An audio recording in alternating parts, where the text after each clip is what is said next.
Hey, I'm John Cannell, and today on Preppy Kitchen, we're making easy, delicious Yorkshire pudding. So let's get started.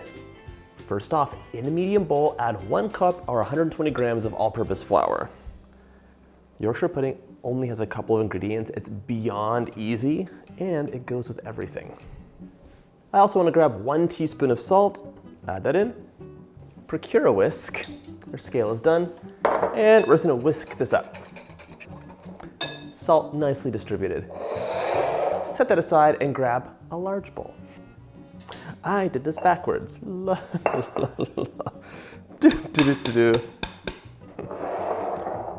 bowl grabbed. Grab 3 eggs and crack into that bowl.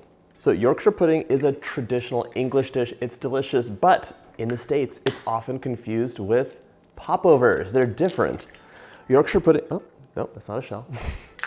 Yorkshire pudding is like a popover and like a Dutch baby, but it's different. It's cooked in drippings traditionally, and it used to be called dripping pudding. Basically, it was a way of using really simple ingredients and getting a ton of flavor into those so you could fill someone's belly up before they had the expensive meat and vegetables in the next course. Basically, you'd make a pancake batter, and then you'd put that into the pan. It could be a big pan or lots of small pans for small Yorkshire puddings like we're making today. And you'd have your cooking vessel that gets put under the roast to collect the drippings, which are cooking over the fire. You add the batter in, it cooks up, and it gets the flavor from the drippings. It would be then served with a gravy made with more of the drippings, and it has tons of flavor, but really it's just flour, eggs, and milk with those fats cooked. And this batter is enriched with those amazing, delicious beef drippings, or any kind of drippings you want to use. Add the milk to the eggs, 300 mils, and whisk it up. This is whisked up nice and smooth. Now we're gonna pour the milk into the flour mixture gradually as we whisk. There's so many different additions you could make to this. If you add sausage, it's toad in the hole. They could have fillings. You could serve them with different kinds of gravies or sauces, and they're all delicious. Okay, all of that mixture out. And a lot of us might not have beef drippings just hanging around and we're not doing a roast over an open fire. So you don't have to use beef drippings. You could use lard, you could use duck fat, you could use vegetable oil. Any fat will work with this. Although butter has like a lower burning point and it'll brown and it might start to get bitter in the oven. So I would be careful of that. Whisk this up until it's nice and smooth. Whisk, whisk, whisk, whisk, whisk. This is like crepe batter basically, or popover batter. And you could actually make this in the blender if you wanted to as well. Bink, bink, bink. This needs to chill. So we're gonna pop it into the fridge while our oven preheats to 425. 10 minutes is all it needs, but you could make this a day in advance and it'll be just fine. In the fridge. Once your oven's to temperature, grab your muffin tin as well as your beef drippings or whatever fat you're using, and you're gonna spoon 1 teaspoon into each well. This then goes into the oven for about 10 minutes until it is screaming hot, and then we can add our batter in. If you ever skim the fat from the drippings in your roast, this is a great use for it. Those can be stored in your fridge or freezer for a while, and then you're just going to plop them out. You can heat it up in the microwave, or you can just break the cold bits off and add about 1 teaspoon into each of the wells. Just bitch.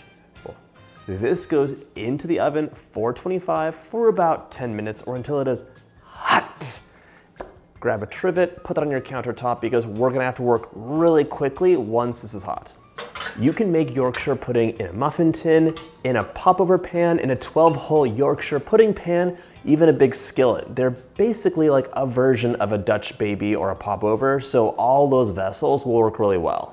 Just before your screaming hot pan comes out of the oven, grab your chilled batter and give it a stir. The flour settles to the bottom, so you don't want that to happen at all. You're also gonna have your trivet out, and you can have a 1/4 cup measuring cup or a triggered scoop ready to plop the batter in. About a 1/4 cup per well.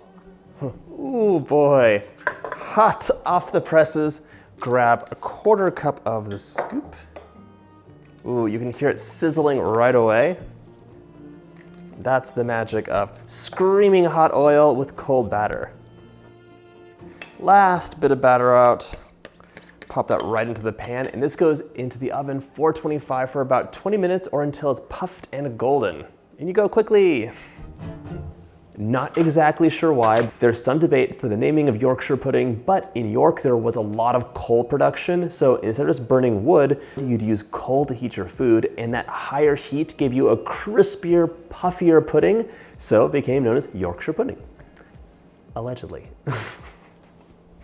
Oh boy. Hello, beautiful Yorkshire puddings. How are you? Puffed out of the oven, they're gonna deflate. There are so many ways to serve Yorkshire pudding. It could be a side dish, it could be a main dish, it could have a little gravy drizzled over it, it could be stuffed with delicious things, or you could even add sausages to make toad in the hole. There's so many different flavors that you can add to this, so go ahead, experiment, try it out. Remove from the pan and enjoy immediately.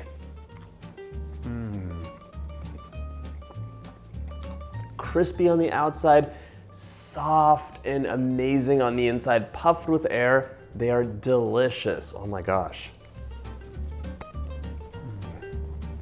Oh God. If you like this video, check out my British favorites playlist.